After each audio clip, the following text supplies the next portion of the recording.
Okay, well, this is Sarah Hansen with Blueprint Entrepreneur, and I'm interviewing Lea Woodward, who is the actual lifeblood and actual owner and everything of the locationindependent.com website. So, really excited to have you, Lea. Thank you so much for just giving us your time today and just letting us pick your brain a little bit. It's my pleasure. I'm glad to be here. All right, well, thanks. Well, I have a few questions for you today. hmm Okay. Let's see first. How did you know where to start on the journey of your location independent business? That's a good question. I think I didn't. I think is probably the Okay, key answer. that's fair. um, I guess back when we first started, which was 2000, I first started building the business to be location independent in 2006, and then we hit the road in 2007. And all I knew at that time was that I wanted something that would generate an income without tying me to a particular location. So obviously back then, blogs and kind of ebooks were really quite new. Hardly anyone was doing it. Mm-hmm. So I had to just figure out, well, how can I make an income doing kind of what I'm doing at the time, but just, online. And what I was doing back then, I was actually personal training. So fitness training, holistic health coaching. Mm-hmm. I just started to move into the kind of coaching arena, but more for my fellow professionals. So it was more about the business and marketing for other personal trainers. Because what I noticed was that I was really good at that side of things, and I didn't actually enjoy the personal training side so much. And Okay. they were the opposite. So they loved the training, but they really hated the business and marketing side. So I just started to informally do bits of coaching and helping them with their kind of marketing systems and strategies. And then as it got a little bit more formal, I would I'd do sort of one-to-one sessions, but obviously in person. And then when this question of sort of taking off and potentially doing a lot more traveling and becoming location independent came about, I thought, I can't do the personal training so easily remotely, but I can certainly do the coaching and consulting remotely. And I was doing a lot of it on the phone anyway with fellow professionals around the UK. And at the time, I just thought, I saw no issue with doing it remotely with anyone globally, obviously via Skype. Hmm. So that was all I knew at the time. There wasn't really a strategy other than how can I earn an income from anywhere, and Yeah, yeah. that was it.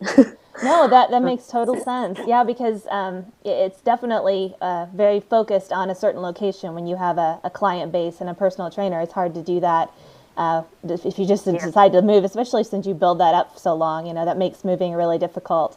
I can certainly understand that. Okay, so you didn't really have a strategy to begin with. You just kind of basically started doing on the phone what you had Yeah, been doing, and then how did you exactly. build from that? How did you take that online? I guess I say I didn't have a strategy. I guess for me, the first part of a strategy is always knowing what you want. So I had Mm-hmm. that first part. Mm-hmm. I just didn't have the rest. Okay. Um, Okay. So, when I work with clients, the first part of a strategy is always figuring out what you want. And actually, that's often the bit that's missing for people Mm-hmm. is they have this kind of, for me, it was a nebulous sort of idea, but it wasn't anything solid. And I had to figure out that sort of solid stuff as I went along. So I knew I wanted to work online. I also knew that I wanted to guarantee my income for the first at least 6 months, Mm-hmm. because I had an inkling that if you're traveling, we weren't actually planning to travel at the time. We were planning, and we had told everyone that we would move to Panama, Okay. and we were moving to Panama and living there effectively. All right. um, that was the original plan, and the sort of nomadic location independent bit came in slightly after that when we realised that Panama wasn't quite right for us. Oh no. Uh, Okay. and we didn't actually ever think it was, because we didn't know it. We'd never been. It was just the first place that we thought, let's just go and try it. We didn't plan to move on. We just thought, let's see how we go. Mm-hmm. And obviously, if we can do this from Panama, we can do it from anywhere. Mm-hmm. So I set myself a goal, and I set myself a very specific goal, which said we won't take off. We won't book flights. We won't leave the country. And obviously, we'll sell our flat, we'll sell all our stuff, put stuff in storage, and we'll start making those sorts of moves. But we won't actually hit the road and leave the country until I have X amount in pretty much guaranteed income. Mm-hmm. So for me, that level of comfort was about £2,000, which is about $3,000. Mm-hmm. And I said, I would feel comfortable leaving the country knowing that I had £2,000 guaranteed coming in every month for the next 6 months, or for the first 6 months of us traveling and leaving the country. Okay. So again, that was quite a specific goal. Sure. And then it was a case of, well, how do I get that and how do I do it? And at the time, the thing that I thought about was, well, I'm doing coaching. If I can get people onto coaching retainers for 6 months, or I actually aimed for 12 months so that I sort of had that extra in the bag, but a minimum of 6 months, and I'm charging, say, £300 a month or £400 a month, then I actually only need 4 or 5 clients at that level to do it. And I hit that goal. It took me about 3 months to get there. Okay. Which was pretty quick. It was a lot faster than I was expecting. But primarily because I'd got a very specific niche. And it took one meeting that I attended of about 30 people in that very specific niche, and I basically signed up all my clients from that one meeting. Wow, that's amazing. So if and that is, it's partly luck, it's partly knowing what I wanted. It was kind of making things happen, but it is replicable. It's something that other people can do. It's not like this kind of giant stroke of luck that nobody else can do. I think, for me, the key takeaways are a very specific niche, very specific group of people. It wasn't just all fitness personal trainers. It was a very specific group of people who had a certain type of training that only a few, kind of tens of people in the country had. So, it was that very targeted group. It was connecting with an influencer in that group, so somebody who was already trusted by those people, gaining their trust, showing how I could help, showing up some of the key issues that they knew about but didn't know what to do about and didn't know how to help people with. Encouraging them to run a kind of meeting and a workshop, which I then attended as a participant, and actually then just made myself available to answer questions, make suggestions, position myself, gain the trust. And then over the course of the next few weeks, I had people inquiring and saying, I'd love to work with you. Can I do that? And I put together this kind of program. So it's not rocket science. It's nothing new. It's the stuff that lots and lots of people teach. Certainly online, it's, go for a niche, connect with influencers, gain their trust, and then and make an offer. Right. The steps they're not rocket science. They're nothing new, but obviously this was offline, and it works time and time again. And it's that focus, I think, that people struggle with. But that, certainly after 3-4 months, from a business perspective, we were ready. I had the income, and it was, yes, we can take off, we can fly off. And now this income was, you said this was before you actually have moved online. So this was just a meeting with people that now with the business wasn't actually online from there once you made the connection personally, or? It was already online. I had a website up. Okay. I'd been blogging. Not really with a view to kind of having a business online. I had just got into blogging and loved it and thought it was, brilliant that I could write stuff and people would read it. So, I was a fairly early adopter of, I was on WordPress at that point. I then got onto Twitter very early on in 2007.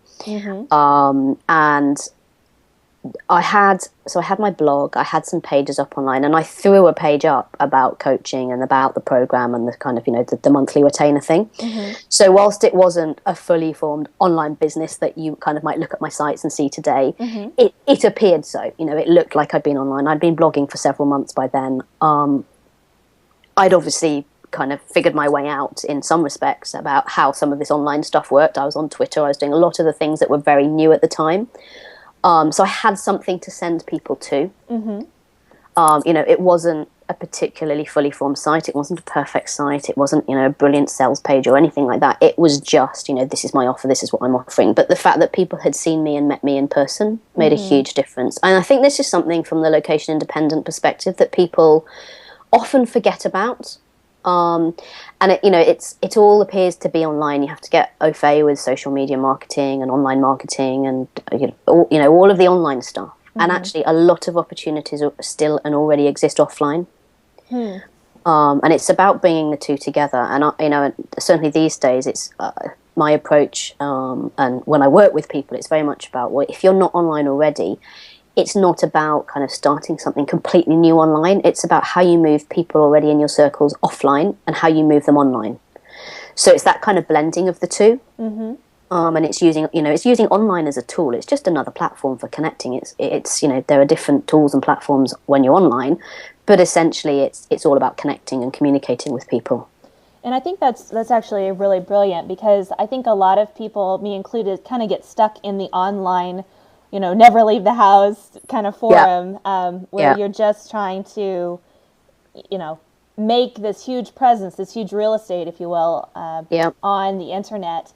And you really took it to all levels and all circles. And I love how you say that moving people from your circles already onto the online platform. That's a really aha moment for me, because I think I've been too stuck in that. I think it's common. People kind of see this online thing and it's a massive opportunity, and then you go online and you get really disheartened because you see people who are way further down the line than you, and they've got like a website with a blog and it's got tons of posts on, and they've got ebooks and they've got all sorts of collateral, and you kind of go, but I haven't got that, how do I start? And and you go, well, I haven't got an audience, and I've got no Twitter followers, and I've got no Facebook fans, and and I've just got no readers and no subscribers on my mailing list or anything, so I've got nothing, right?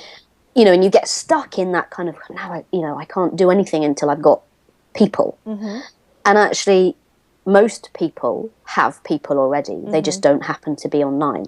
Yeah. And it really is about, for me, it's about melding and blending the offline and online. It isn't offline or online. It's both. And it sounds like you did a lot of hard work too, which I think sometimes people expect this to be an easy kind of way to sit at home and munch on popcorn and write a little bit and then watch the soap operas. And it's that. I think the thing that appeals particularly to kind of more introverted people is that you can just sit there. It's a very solitary exercise. You don't have to get out there. You don't have to be out there. I would call myself an introvert. I don't like being at the forefront of things. I don't like being the kind of the face of things. I'm much happier to sit behind my screen where no one can see me. And what I've learned is that obviously you have to be, people connect with people. So to some extent, when you go online, you have to share yourself in some ways. And and then it's about figuring out the boundaries and what you are and you aren't comfortable sharing. And some people obviously are a lot more comfortable sharing much more of themselves, than others.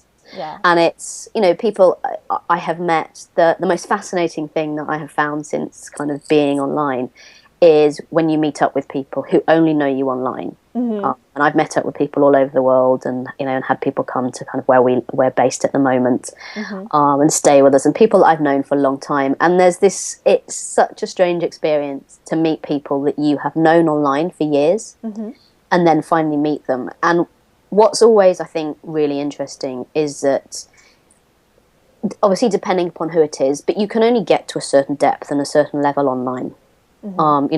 Some of my best friends have come from Twitter, and I've met, I first met them on Twitter, and we've obviously met up and stayed at each other's houses, and you take your relationships to a kind of different level. I think online you can often only get to a certain level. Yeah. And what's really interesting is when you then meet people, it really highlights the gaps, and it highlights kind of things that you take as given. And it's not that I necessarily hide parts of myself online. Obviously I'm on Facebook and I'm Twitter and Instagram, and I feel I share quite a lot about my life. Yeah. But then you meet people and you realise quite how little they know about you, and they know obviously the bits that you want to share. Right. But there are so many other bits that you haven't shared for whatever reason, and it's not always conscious. So those boundaries can still exist, and you can still maintain certain boundaries. But I do think when you go online, you need to sort of share. You need to share of yourself. Right. And in the same way that people offline, then when they come online, they'll probably see you in a different light. But I think it's, if you can just move people fluidly offline and online, and you get into that mindset that it isn't either or, it's both, and that then it really helps, certainly from that kind of business and marketing perspective. Oh, absolutely. Now, I have to give you props. I mean, so you get this income that you have, and you just fly to Panama. Never been there before. to just embrace this location independent lifestyle.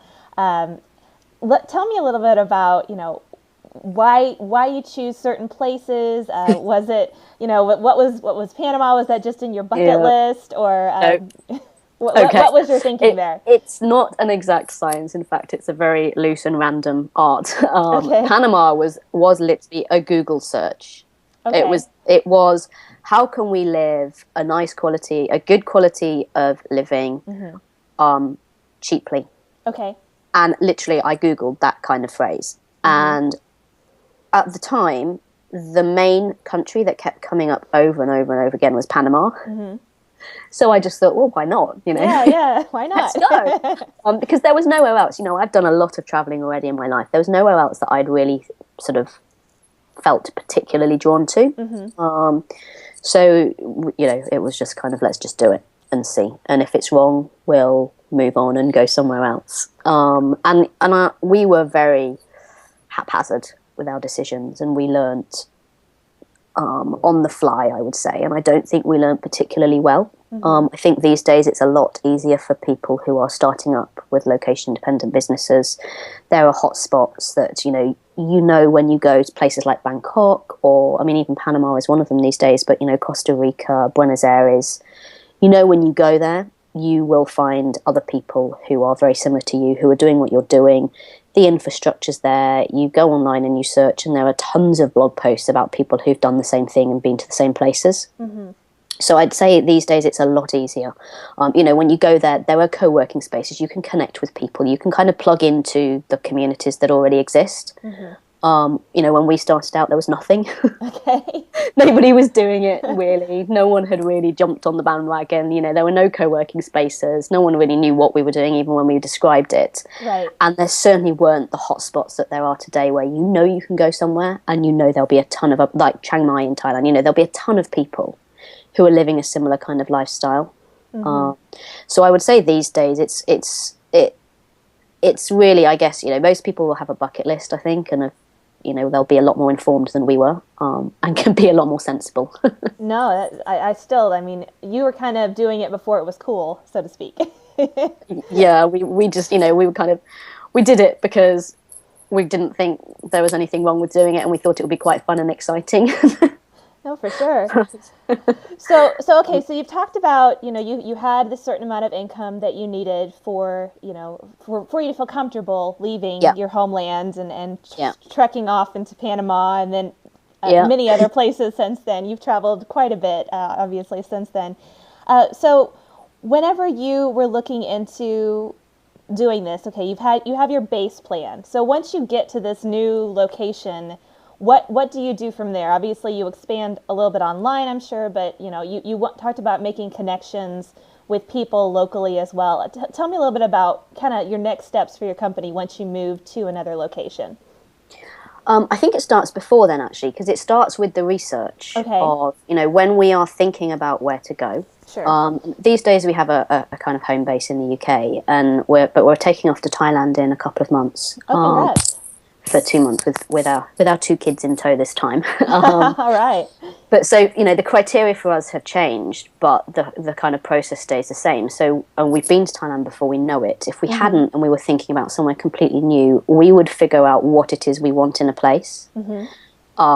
So, with kids, it's slightly different. We want somewhere that is exciting, but not too exciting.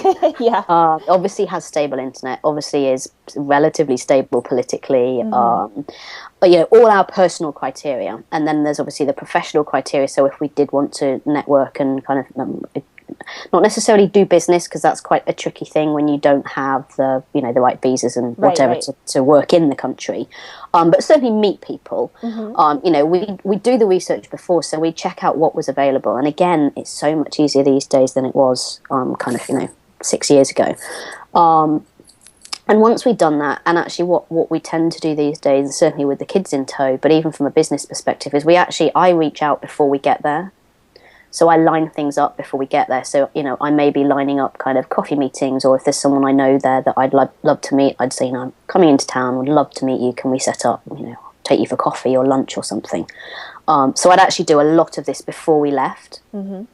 So that we kind of plug into, and again, I think with kids, for us these days, it's more important that we plug into the communities when we get there. Whereas before, when it was just the two of us, we tended not to. Okay. We were quite, we are both quite introverted. So, we would often sort of sit there and we'd go to the same coffee shops each day and we'd meet a lot of local people. Mm-hmm.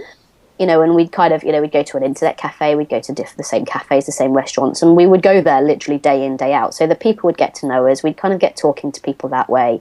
It's how we got business, actually, in a number of places. And, it would just happen very organically. Okay. We wouldn't go to kind of networking events or things like that, just partly because we didn't need to, but also partly because we didn't want to. Okay, I understand.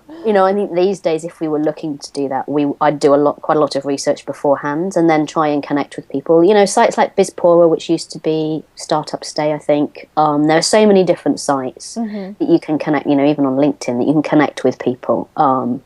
Before you get there, that I would tend to do that so that I've got things lined up already. And also it doesn't, you can kind of pick people's brains before you arrive. Right. Certainly things like accommodation was always a massive nightmare for us. Sure. To be able to sort of get some of that feedback and some of that input beforehand is really valuable. I can imagine. So, I'd say for me these days, it's certainly much more about preparation before we get there. And then once we get there, then it is just, we would always give ourselves, from the kind of practical purposes, we'd give ourselves a week at least as a sort of settling in period. So from a business perspective, it means then, depending upon what your business is, that, you need to be planning that into your schedule, that kind of downtime of a week or two. Right. Because if you want to be settling in and making friends and figuring out how like the supermarkets work, or if you're trying to get up to speed on a new language and things like that, it's super stressful to be doing all of that and be running your business or trying to grow your business or do anything with your business at the same time. Right. So again, it's about planning that downtime into your business so that you've got time to really settle in, make the most of your new location, get to grips with stuff, and then you can get back on with the business stuff. Okay. Now, you talked about putting in downtime. Tell me kind of what your typical day actually looks like. And obviously, there's really no typical day, I understand, in the life of someone who has their own business. But as close as you can kind of give us an idea of just what do you do throughout the day? What are the nuts and bolts of what you focus on? Obviously, you plan time in for your family and stuff. How does that work? And how do you have a work-life balance? Just tell me about the way you plan your life. Okay. I'd say it's a lot more structured these days than it used to be. I think when we had all the time in the world and no kids, we would I actually don't know what we did without days. I really don't know what we did. And I think if we were as half as productive as we are these days, I don't know where we'd be. But I mean, certainly these days, it's I have my husband and I have quite a unique arrangement, I think, in that I have primary responsibility for the businesses and the income generation. And he, at the moment, has sort of primary responsibility for sort of childcare and the household stuff. But what we essentially do every day is that he tends to, if they're doing an activity or something, we aim for him to have them in the morning and take them out and do some sort of activity or something, which gives me maybe 2 to 3 hours of kind of solid, uninterrupted time. It doesn't always happen. I maybe get 2 or 3 days a week of that. And then other times they're often in still. Okay, sure. So it's not uninterrupted. And then what we aim to do is the afternoons are pretty much free for family time. And then at night time, if we do still need to or want to do more stuff, then obviously when the kids have gone to bed, we'll then tend to jump on the laptops and do more work as well. That's what happens when we're in our home base. I think when we're traveling, we've not done it. My son's only 8 months, so this will be the first trip we've done with him. But I think what we'll be aiming to do is maybe cut that down to kind of me working maybe just 2 or 3 mornings a week, and then the rest of the time is sort of just playtime. Awesome, yeah. Need that. So that will be the goal. And in terms of the question of what do I actually do, my sort of word for the year this year is impact. And for me, aside from obviously the external kind of implications of that, for me the internal implications are when I sit down and do work, I look at my list and I try and make my list with this in mind, but I look at my list and think, well, which 1 or 2 activities, if I only have an hour or two today, which of those activities are going to make the biggest impact on my business. Mm-hmm. Typically, that's not social media. Yeah. That's not fiddling around on Facebook or Twitter or Yeah, that can suck you in. time suck things. Yes, It will be, product creation. We create. My businesses have quite a regulated structure and schedule these days. So it's quite clear what I need to be producing and when. I've got like a content plan for the 12 months. What we're launching over the next 12 months. So I pretty much know what I need to be working on and when. So the 1 or 2 hours is, this needs to get done this week. The newsletter needs to go out, or this new kind of, ebook that needs to be created. But, that in the back of my mind is always what's going to make the most impact. Is it getting to inbox 0? Is it actually connecting on Twitter? What is it if I've only got an hour to do? Right. And that is a lot different from the days of no kids. Yes. Yeah, I'm sure. When you have hours just stretching in front of you. Yeah, you probably have to get a lot more careful with your time. Yeah, I think so. And actually, I think, I know a lot of people that I work with actually really struggle with that. They don't have kids and they struggle with that. It's procrastination and motivation. Mm-hmm. And when you've got the whole day in front of you to do whatever you want, typically what happens is they end up doing nothing. Yeah. And it gets wasted on social media and just kind of fiddling about reading and consuming. Mm-hmm. So that, there's the biggest thing I think is that consumption and production ratio or creation ratio. Mm-hmm.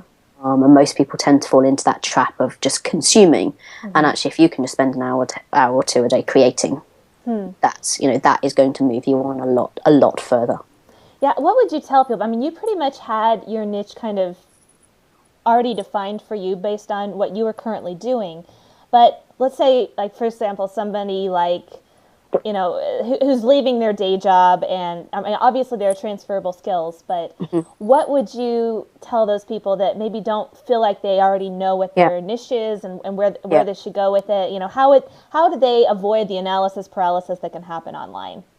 What I would do is I would think quite quickly about 2 or 3 things that I enjoy and that I want to do. Mm-hmm. There's this question of passion. I think the biggest thing for me with that is I don't know what my passions are.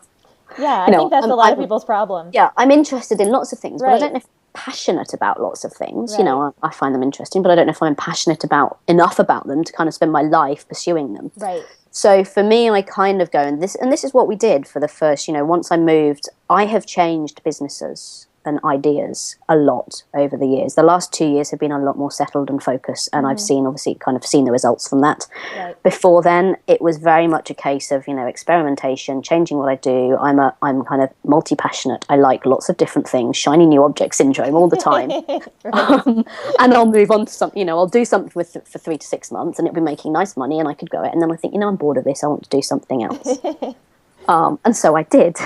That's great. I would say to people, if you have an idea and you can get it online, you can kind of get it sort of doing something and you can sell it, you can actually make some money and sell it to, at least 1 or 2 people, do it quickly. And just experiment. When you're first starting out, I could tell you all sorts of things that you could do. You could give me a list of ideas and I can tell you which ones I think will work and which ones won't. But that's no good if 2 weeks down the line you think, actually, this is really not interesting enough for me to spend another 2 or 3 months on. Right. So I think it is very much a case of what you're interested in, what you think you could spend at least maybe 3 to 6 months on to see if it makes it work. It depends upon obviously kind of financial implications and what you need to do and what you need to be earning. Right. But, it's that combination of interest, what you can bring to life quickly, whether you can sell it, and if you have those early indications of whether it is something that, you can build upon and you want to build upon. And I would just keep iterating really quickly and kind of throwing things out there, seeing what sticks. If I was starting from scratch, that's what I'd do. I think I'd get the skills I needed to be able to do that from a technical perspective, possibly from a sort of business, being a little bit more strategic about it. And then I'd stick things up, see what I could sell, and then keep moving from there. Yeah, and I think a lot of people almost get so worried about finding that perfect idea, the right thing. And you're just like, what, give it a try it out. I love that idea that just don't let things hold you back and don't sit there for 5 months trying to figure out the best thing you can do. Just try 5 different ideas a month, and see which one works for you. Exactly. And you'll get, there's different aspects to it, because obviously if you're not earning any money, there's kind of, you have to be making that income. So there are 2 different aspects. And I think the passion thing and the kind of what you really want to do is almost a luxury at the beginning, until you find out, until you find something that works from a financial perspective that gives you the income you need. And this is where the location independent aspect really, comes into play, because it means then if you are living in a lower cost country, that basic need, your minimum financial requirement, can be a lot lower. Than if you're in kind of the UK or the US. So you can reduce the pressure on yourself by having a much lower cost of living, and so that vehicle that you have to earn that income doesn't need to be groundbreaking. It doesn't need to be anything fancy. It just needs to earn you the minimum. Right. Once you've got that, then you can start moving on to other stuff that maybe you want to do a little bit more, and maybe it is more of a passion, or it's just something interesting. And and you can do it and then do it more strategically, because you're not then having to make decisions based upon your financial needs. Right. Get that financial stepping stone first, and then use that as your springboard to kind of find your passions. There's nothing worse than not having the money and having to do stuff because you just need the money. Right. If you're working on a passion business, there's nothing worse than doing that and having to make compromises and having to make decisions based upon the fact you just need money. Right. Right. So, I would always say find a financial vehicle first. Find something that you can sell that will generate your bare minimum. Right. And then you can move on to something else and to the other stuff that perhaps you really want to do. And I love too how you've mentioned in some of our correspondence that you really kind of envisioned not just the products that you were thinking about selling, but what your entire life needed to look like. And then you kind of took from the big picture, and then you say, okay, how can we make this happen, and what are the steps that are needed? And I think that's just a fantastic way to look about it. Instead of saying, okay, what do I want to focus on? Say, what do I want my life to be, and how can I structure my life around different tools to make this actually a reality?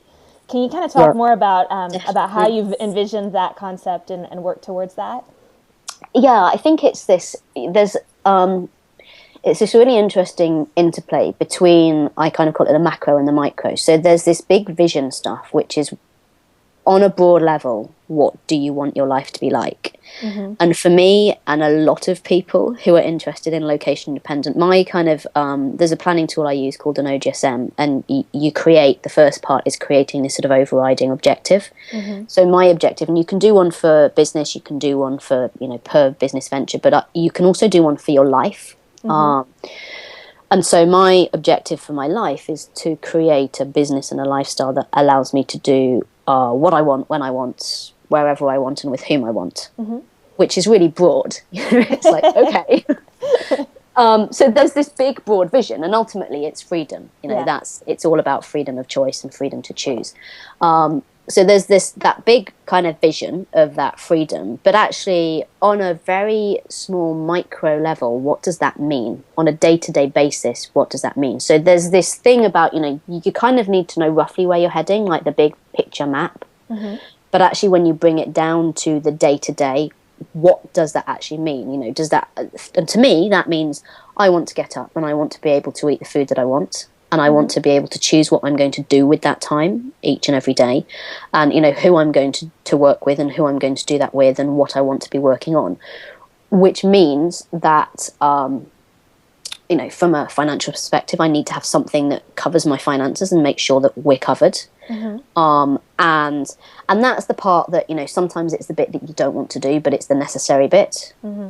And once you've got that, then you can then start thinking about, well, okay, I would like to, startup training school was my kind of third idea, I think. Mm-hmm. And, I'd like to build an online school that will help other women start up their own businesses. Mm-hmm. What do I need to do to kind of make that happen? And that, for me, was almost not so much a hobby project, but it was just something that I kind of fancied doing. Right. It's now become one of our kind of key businesses. Right. And it means that, I sat down and thought very carefully, what do I want to spend my time doing each day? Do I want to be buried in my inbox? Do I want to be speaking on Skype, coaching and consulting with people? Do I want to be sitting there in isolation creating? Mm-hmm. I don't like talking on the phone, consulting with people day in, day out. Mm-hmm. And that's what my business was based upon to begin with. Right. So it was getting very clear around, what I wanted to do and spend my time on, and exactly how I wanted to work. So I knew where I wanted to get to with the big vision, but then it was all about literally, day to day, what do I want to get up and do? And how do I want to be earning my money, and, where do I want the money to come from? And it was really about, again, planning that into the whole lifestyle. So this sort of schedule we have of, this is what I do in the mornings, and this is what my husband does, and this is then the time that we spend with the kids. That's the ideal. It doesn't always happen. Right, no.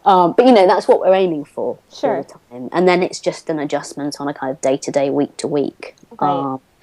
And it is, it's putting things in place step by step. There's kind of nothing glamorous about it. There's no shortcuts. It's just figuring out what it is and then doing something about it. Yeah, and you say you're very sweet about how humble you are in this, but the thing is, you're living a dream that most people would just, can't. It's beyond most people to be able to grasp hold of that. I mean, it's scary to leave your job. It's scary to go out and go all over the world and not have to worry about living in a certain location to make your money. I mean, but it's an amazing concept, and it's something that I think a lot of people would really love to try.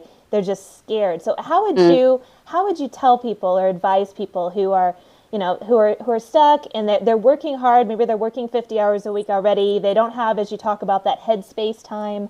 They're already, but they're in a place where they have to make a certain amount, that they're stuck in a mortgage. I mean, what would you tell people that are kind of in that situation, that are dreaming about living the way you live? How would you tell them to kind of move forward from a place that feels very difficult to a place where you are now? I think there's kind of some hard things and some easier things. And I think the hard things would be to really look at the finances and look at what your expenses are, and look at how, and this is what we did, how you can cut down. Right. Because if you want to start saving and you need to start investing in your money, and you're living from paycheck to paycheck, you are going to have to find the extra from somewhere. Right. And it's really interesting when you talk to people, what they feel is a necessity in their life. Right. That kind of Starbucks twice a day is a necessity for some people. Right. And that's what, I don't know, like £100 a month, $150 a month or something. And that could be like web hosting. Not even that, web hosting and a load of other stuff. Right. It's, and it doesn't mean you have to cut out. And that's actually why we became location independent in the first place, because we didn't want to have to cut out all the stuff that we wanted. Right, sure.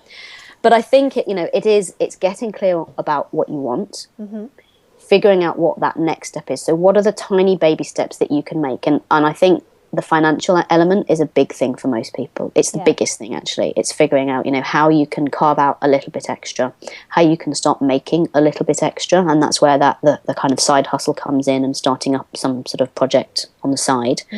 And setting little goals. And it may be, the one of the first goals is, there's a brilliant budgeting tool. It's called youneedabudget.com. Okay. For anyone who doesn't budget and who isn't very good at budgeting, it's like a piece of software that you download. There's an app as well for iPhone and Android, I think, and it basically helps you set a budget and stick to it. But the thing I like about it is that it's not just software. It's there's like a kind of whole sort of mindset, lifestyle thing to it. So it works on these 4 principles, and they walk you through it. If you sign up for they've got a ton of free e-courses, I think, so you don't need to buy the software to get these. You can just sign up to the e-courses. But the financial principles are so solid that it's about kind of not living from paycheck to paycheck, so living on last month's paycheck and starting to build up your funds. And how you can do that, when you've got a fixed income. Right. And so I think that financial money management is actually crucial. And that's something that I don't think many people talk about, certainly from a location independent perspective. It's about, getting those good habits in place, certainly when you're just starting out. It's about what you can do now. Right. When there's a world of stuff. What can you do with what you've got now? And you can do probably a lot more with the money that you're getting. So there's that aspect. Then there's the aspect of actually making more money, which is then where the kind of projects and the online businesses come into play. So then I would start looking at, and not just looking at but doing, getting something up and out there and just iterating rapidly. So you talk about MVPs and minimum viable products and kind of ideas. Just get something out there and start learning.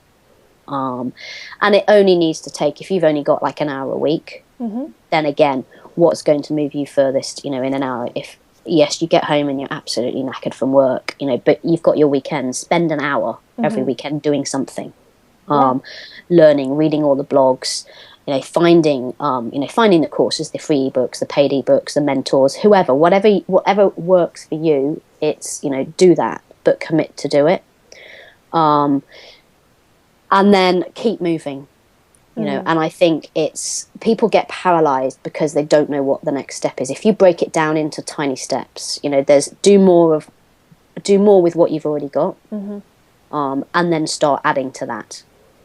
And that's the skilling up, the learning about the business, thinking about, and actually starting to earn an extra income. And it is slow. And I think that's the other thing. It's that kind of reality check of you see everybody around you doing it. And, my example, we did it within kind of 6 months. I always say to people these days, give yourself at least 18 to 24 months, at least, because that's how long it takes. And a lot of the people that you see these days, some of them have done it quite quickly, but the vast majority are people I saw 2 or 3 years ago really struggling to do it. But 2 or 3 years later, it's now all flying and taking off for them. Right. And I think that's fair, because I think people try and sell you stuff and they'll say have your business up in a small amount of time, and getting people really excited, but it really does take time. And the problem is when people offer these pie in the sky type ideas that you can just be up in a week and making money hand over fist, it's very discouraging then when you don't. And I really appreciate you saying that, because a lot of people after maybe 10 months or 12 months are like, forget this. I'm not making it. Everybody else is doing it. Something's wrong with me. I can't do this. And, I really appreciate that honesty, because it does take time. And, and consistency. That's the other big thing. Focus and consistency. And those are the things that people don't have. And, and I didn't have. And the only reason I kind of made it work is A, because I had to, but B, I was a management consultant. I was in CRM. So I kind of, I knew a lot about strategy and marketing. So I had those skills originally. Obviously they're slightly different in translation when you come to sort of tiny, small businesses and online. Right. But it's the way my brain works. It's the strength of mine. I can get to grips very quickly with the tech stuff. For a lot of people, it's not the same. No, yeah. So, I can throw things at the wall and do things and iterate very quickly because I've got those skills. When you haven't, the thing that you can do is focus and be consistent. And, if there's the one mistake that I would say I made, the biggest mistake that I made is that I wasn't consistent. And, I would just kind of, because I could, do different stuff all the time. If I'd been consistent right from the start, I don't know where my businesses, those businesses might have been. Right. They could be massive by now, or maybe not. But it's the one thing. I don't regret it, because, I'm kind of happy with where we are now. But if I had to do it all over again, I think I'd have stuck with things a lot longer than I did. I kind of talk about my 3 to 6 months. For most people, I think, particularly with the learning skills, and certainly if you're including the tech skills and, getting to grips with kind of building your own websites and things. I also have a husband who's a graphic designer. Yes, that helps. So that helps, yeah. For sure. But, for my kind of 3 to 6 months might be like 9 to 12 months for other people. Right.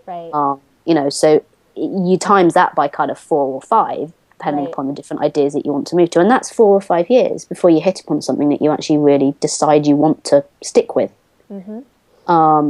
If you stick with one thing, if you find something that works, stick with it. Okay. That's good advice. Now, I also saw that you mentioned in the talk about finances how people define needs very differently. And one of the reasons I wanted to interview you is we both have a common country. We both lived in Grenada. I actually just got back from 2 years there. And talk about, because I noticed living in Grenada, the people that I surrounded myself, we were all, my husband was in medical school there. And so we were all poor students, and nobody had a Starbucks. There wasn't a Starbucks there, And the concept of what you needed changed a lot for me living overseas. Did you feel that happened with you too, living in another country kind of changed what you felt was worth your ROI, what was worth spending money on, and what was worth saving and not doing so much with. Did you find that to be true? I think so. I mean, our concept of value these days has changed a lot. And certainly, when you are surrounded with people, I know we found Grenada was, it's amazing. I think we spent 9 months there in total, over the course of a year. But you are surrounded by not just the students, but the people, the kind of locals who often live in these kind of tiny little huts and, Right. sort of selling things on the side of the road. And I think being surrounded by that sometimes really makes you think, it makes you feel fortunate to have what you have, even if Right. you're, say, earning like $300 a month or something. It's more than a lot of the locals are earning. Right. But I also think from kind of the choosing what you then spend your money on changes radically. So we are, and I think this is true for a lot of people who certainly live more nomadic lives than we live at the moment, is, we don't spend money on stuff. It is for us about experiences. We have a home base. We've always had a home base. We've always had a house. Kind of now call it a home. So for us, there's a difference, and it's kind of become that way over the last 6 to 9 months. Right. But even so, we don't buy stuff for it. We've got 2 kids and a 4-year-old who loves Disney princesses and stuff. Right. I just don't do stuff. I'm not into stuff at all. And it's that conscious sort of mindfulness of, what do you need to buy with your money, and what do you want to buy with your money? And certainly when you're starting up in business, where is that money going? And actually the budgeting thing is a really, one of the concepts that they share is that every dollar has a job, or every pound has a job. So, it's not about kind of limiting yourself. So you can have like a kind of play fund, if you like, but you assign all the money that you're getting, so that it has a job and it's doing something. And certainly, when you're first starting out in business, and when you're traveling as well, I think that's actually really powerful, because when you're traveling, it's so easy to overspend. And you can fall into this trap of, and we did in a couple of places that happened to be really expensive. Oh, well, this is a once in a lifetime opportunity. Let's just do it. Right. And then you kind of look at the balance sheet and you look at the income and you go, well, actually, we really don't have the cash to do that. Right. When you've got a kind of a new business, you really don't have the cash, and you can fall into this trap of, well, let's just stick on a credit card, or we'll go without X, Y, and Z. And I think it really makes you examine the concept of value and what's valuable to you. And and actually, to us, going out for a hot chocolate at Starbucks is valuable to us, because it's a nice family thing to do, kind of at the end of a day. We often go out and do that, and that might be something that we choose to do, and instead of something else, instead of buying a toy, perhaps. Right. So I think it really helps you focus on what actually matters to you. I think for me, the concept of location independence and the people who choose to pursue it, it's the biggest difference is mindset. And I think the thing about the mindset is that you are much more consciously aware. You're making conscious choices about all sorts of different things, not just the business, your whole lifestyle, and where you spend your money and where you spend your life and who you spend your life with. And I would say that the people who I've seen who kind of make it and who end up doing it are very mindful and very conscious about lots more things than they ever used to be. And that crosses over, I guess, into sort of money and how you spend it. Right. Okay.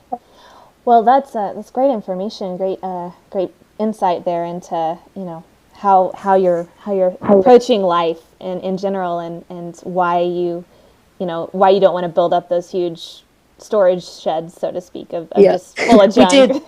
We did for years. I think we had all our stuff in a storage room, and every single time we came back home or to the UK, we would literally go in and say, why are we paying this much? And so we'd whittle it down and give a ton away, and then go into a smaller storage room. Yeah. No, I understand. I've actually liquidated our house in Florida, and then now in Grenada. We had to, of course, liquidate everything we bought there. Yeah. So you start looking at everything going, okay, I don't want to buy this, because I'm going to have to sell it for, 1/5 of what I bought it for, and, when we leave. So it really does change your perspective. Tell me a little bit about some of your major challenges when you start out. I mean, you've mentioned a few of them, but what would you say was your biggest challenge that was really keeping you back, that once you kind of figured it out, really kind of opened everything up for you? I think I would say that the big thing to begin with was the sort of focus and procrastination. Mm-hmm. And I think this is, when you move from sort of working in an office and working for someone else to working for yourself. And actually, I'd done it anyway, but then you add the traveling and all the exciting stuff. You don't have a boss, you don't have anyone telling you what to do and, when you need to do it by, and it's all self-imposed. And there's the kind of the two opposite ends of the spectrum, and the one end is the kind of people who put themselves under a ton of pressure to launch something on X, Y, and Z date, and end up being ill because of it, because of a self-imposed deadline that could actually move. Or the other end of the spectrum are the people who just don't have any deadlines and actually rarely get anything done. And it's kind of and I, for the first few months and years, swung in between the two, and it's finding that middle balance of getting stuff done, getting the right stuff done that's that's going to kind of move the needle and move you to where you need to be. And I mean, the big thing, which is not something that everyone can do, but the big thing that changed it for us was having children. It was that need to be more focused. And I think if you don't have kids, you don't want them, that's obviously not going to be one of your strategies. Right. But if you could figure out a way to keep moving forward and to kind of get over that procrastination, then I think that's the biggest thing that stops a lot of people. Certainly the people who've already made the leap and left their jobs, and even the ones who if you're still in a job and you've not got time, it's just motivating yourself, overcoming that tendency to consume and look at what everybody else is doing and just do your own thing. Right. So kind of the time procrastination thing, I think. I mean, the other thing when kids came along, it was definitely the time challenge. Right. How do we get stuff done? And you kind of think when you have two, you then think, I don't know, why couldn't we get it together when we just had one? Right. There were two of us then versus one child. Yeah. Now the odds are more in their favor, right? And actually it has been easier with the second one coming along, but because I think we kind of figured a few things out. Right.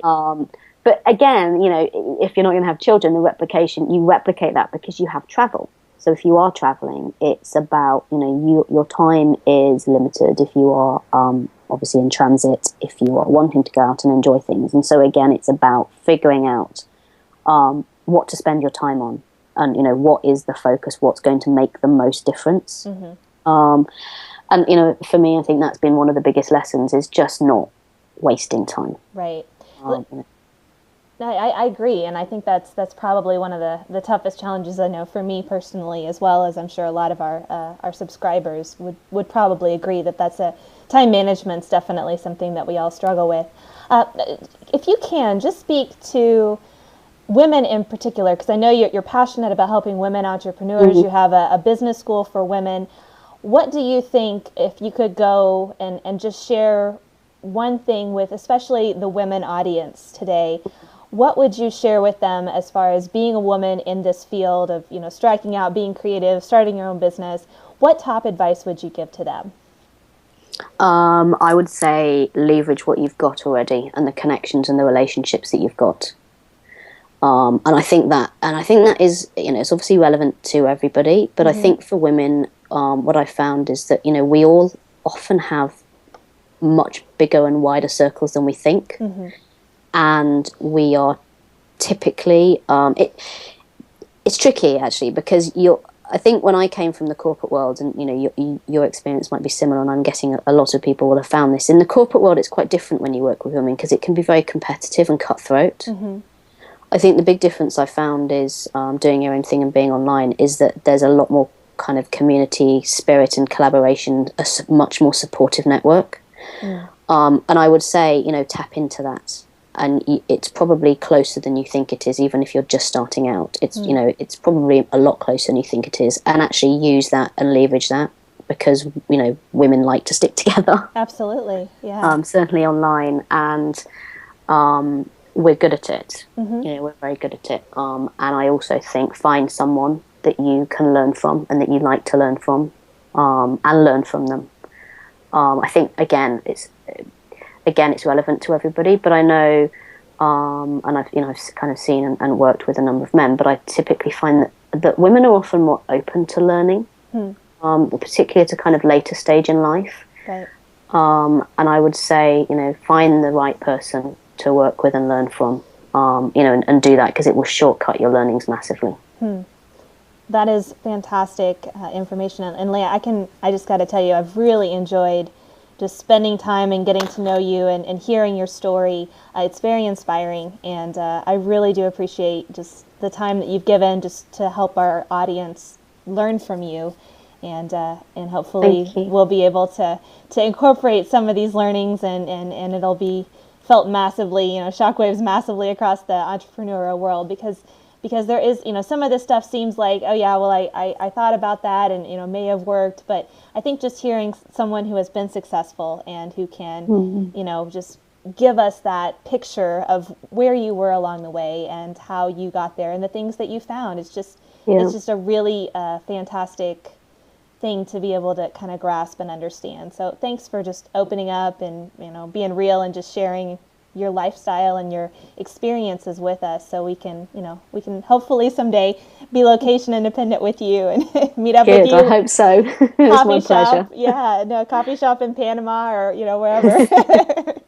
All right, well, Lea, thank you so much for your time. That's okay. Thanks for having me. No problem. And we will definitely have this up shortly. And again, for anyone who's listening, that is locationindependent.com. And Lea is an absolute joy and great resource. You have a ton of stuff. I've been on your site. You have ebooks and lots of free learning materials for anyone who needs help kind of going along this journey. You're definitely one of those people that can help them find that way. So thank you for being with us today. It's my pleasure. Thank you. All right. Have a great day, and we will be in touch. Okay. All right. Bye-bye. Brilliant. Thanks. Bye.